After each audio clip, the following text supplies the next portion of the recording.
नमस्कार। डॉक्टर इंदु शर्मा का सनातन धर्म के प्रेमियों और महान भारतीय दर्शन को जानने के इच्छुक स्वर कथा के सभी श्रोताओं को श्रद्धेय नमन और स्वागत। सनातन धर्म की जय हो। जय श्री राम। हर हर महादेव। हमने पिछले सप्ताह ब्रह्म वैवर्त्य पुराण पर चर्चा की थी और आज हम 18 पुराणों में से एक और पुराण पर चर्चा आरंभ करें तो इससे पूर्व आप सभी सनातन धर्म के प्रेमियों से सविनम्र निवेदन है कि यदि आपने अभी तक हमारे चैनल को सब्सक्राइब नहीं किया तो अवश्य कर दें, जिससे आपको सनातन धर्म से संबंधित यह जानकारी अविरल प्राप्त होती रहे और हम सबका प्रिय भारतवर्ष फिर से विश्व का आध्यात्मिक गुरु का गौरव प्राप्त कर सके। हाँ, एक और निवेदन सभी श्रद्धेय श्रोताओं से, कृपया एपिसोड को अंत तक अवश्य देखें, जिससे आप हमारे महान ग्रंथों में से जो स्वर कथा चैनल के सौजन्य से जानकारी दी जा रही है उसका आप सभी पूर्ण लाभ उठा सकें। तो आइए आज हम चर्चा करेंगे लिंग पुराण पर।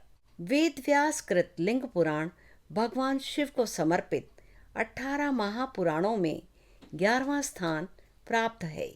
लिंग पुराण शैव संप्रदाय का पुराण है। लिंग शब्द का अर्थ चिन्ह या प्रतीक है। ये महर्षि कनाद कृत वैशेषिक ग्रंथ में मिलता है।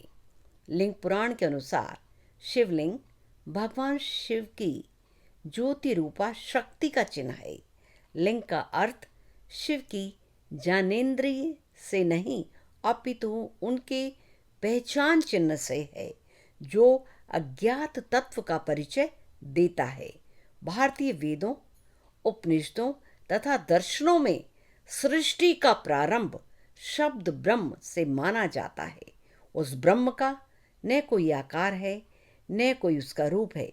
उसी शब्द ब्रह्म का प्रतीक चिन्ह साकार रूप में शिवलिंग है।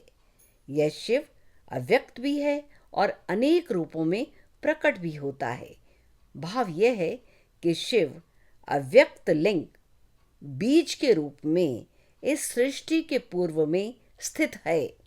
वही अव्यक्त लिंग पुनः व्यक्त लिंग के रूप में प्रकट होता है। जिस प्रकार ब्रह्म को पूरी तरह न समझ पाने के कारण नेति नेति कहा जाता है। नेति नेति नैति नैति यह एक संस्कृत का वाक्य है जिसका अर्थ है यह नहीं, या यही नहीं, वही नहीं, या अंत नहीं है, अंत नहीं है। उसी प्रकार यह है शिव व्यक्त भी है और अव्यक्त भी।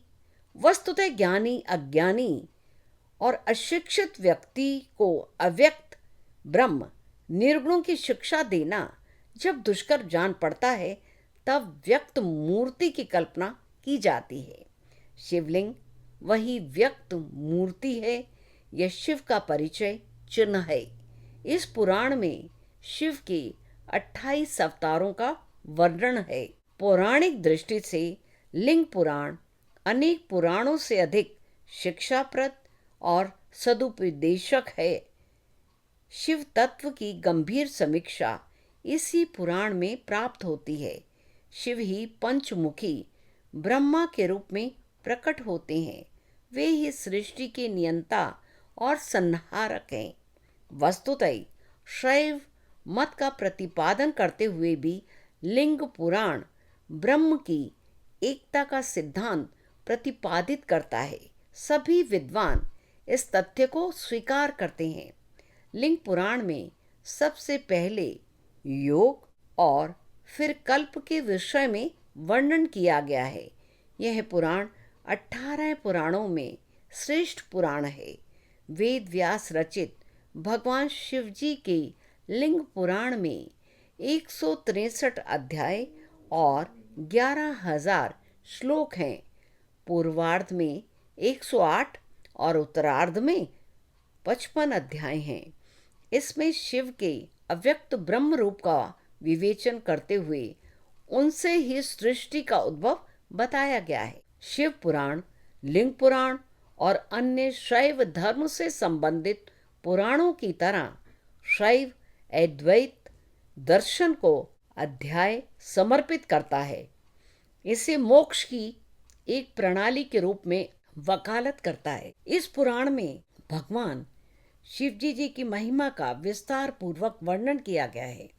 लिंग पुराण में भगवान शिवजी जी के 12 ज्योतिर्लिंगों की कथा का वर्णन और ईशान कल्प के वृत्तांत, सर्व विसर्ग, प्राइमरी और सेकेंडरी क्रिएशंस आदि का वर्णन है। लिंग पुराण शिव पुराण का पूरक ग्रंथ है। भारतीय विद्वानों ने भगवान के 3 रूपों व्यक्त, अव्यक्त और व्यक्ताव्यक्त का जगह जगह उल्लेख किया है। लिंग पुराण ने इसी भाव को शिव के 3 स्वरूपों में व्यक्त किया है। एक नैव हृतं विश्वं व्याप्त तथैवं शिवेन तु अलिंग चैव लिंगम चै लिंगालिंगानि मूर्तये, अर्थात शिव के 3 रूपों में से एक के द्वारा सृष्टि विश्व का संहार हुआ और उस शिव के द्वारा ही व्याप्त है। उस शिव की अलिंग, लिंग और लिंगालिंग 3 मूर्तियां हैं। इस पुराण में सृष्टि के कल्याण हेतु भगवान शिव जी ज्योतिर्लिंग द्वारा प्रकट होने वाली घटना का वर्णन है। लिंग पुराण में व्रत योग, शिवार्चन, यज्ञ, हवन आदि का वर्णन प्राप्त होता है। लिंग पूजा की महिमा शिव पुराण, लिंग पुराण, स्कंद पुराण, मत्स्य पुराण और कूर्म पुराण, यह सभी पुराणों में है। लिंग पुराण में प्रधान प्रकृति को ही लिंग रूप में बताया गया है। प्रधानम प्रकृति चेति यदा हुलिंगम उत्तमम गंधर्व वर्ण सनहिरणम शब्द स्पर्शादिवम विवर्जितम। भावार्थ, अर्थात प्रधान प्रकृति उत्तम लिंग कही गई है जो गंध, वर्ण, रस, शब्द और स्पर्श से तटस्थ या वर्जित है। लिंग पुराण की कथा शिव पुराण की एक समान ही है। लिंग पुराण अत्यंत सरल, सहज, व्यापक और संपूर्ण वर्णन मिलता है। ऐसा किसी अन्य पुराण में नहीं। लिंग की पूजा और प्रादुर्भाव का वर्णन, सनंत कुमार और शैलादि के संवाद का वर्णन, दधीची का चरित्र और युग धर्म का वर्णन मिलता है। लिंग पुराण में लिंग प्रतिष्ठा का वर्णन, काशी एवं श्री शैल का वर्णन, अंधकासुर का वर्णन, जलंधर का वर्णन, शिव तांडव का वर्णन, कामदेव दहन और भगवान शिवजी की 1000 नाम इसमें मिलते हैं। शिव को लिंगम, अग्नि के ब्रह्मंडीय स्तंभ से निकलते हुए चित्रित किया गया है, जो देवताओं, ब्रह्मा और विष्णु पर उनकी श्रेष्ठता साबित करता है। लिंग पुराण का कथा विश्व पुराण की कथा के समान ही है। शैव सिद्धांतों का अत्यंत सरल, सहज, व्यापक और विस्तृत वर्णन जैसा इस पुराण में किया गया है, वैसा किसी अन्य पुराण में नहीं। और लिंग पुराण में लिंग का अर्थ है ओंकार, ओम बताया गया है। लिंग पुराण में जो उपदेश प्राप्त होते हैं वे सभी सार्वजनिक हित के हैं। सर्वप्रथम इस पुराण में सदाचार पर सर्वाधिक बल दिया गया है। भगवान शिव ऐसे लोगों से प्रसन्न होते हैं जो संयमी, धार्मिक, दयावान, तपस्वी, साधु, सन्यासी, सत्यवादी, वेदों और स्मृतियों के ज्ञाता तथा सांप्रदायिक वैमनस्य से दूर धर्म में आस्था रखते हों। विद्या की साधना करने वाला ही साधु कहलाता है। कल्याणकारी कर्म ही धर्म है। सत्य कर्म से ही मनुष्य को साधारण से असाधारण ही उसे बनाते हैं। साक्षात शिव का वास लिंग पुराण में है और लिंग पुराण श्रवण करने के मात्र से मनुष्य के समस्त पापों का नाश हो जाता है। कल्याणकारी पवित्र लिंग पुराण जीव का कल्याण और जीव को विश्वमय बना देता है। यह पुराण सुनने से मनुष्य को मृत्यु के समय कष्ट नहीं होता और शरीर का त्याग करने के बाद उसे शिवलोक प्राप्त हो जाता है। तो आज बस केवल इतना ही।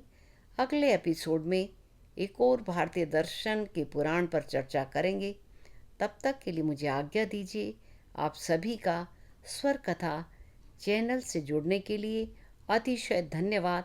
सनातन धर्म की जय हो। जय श्री राम। हर हर महादेव।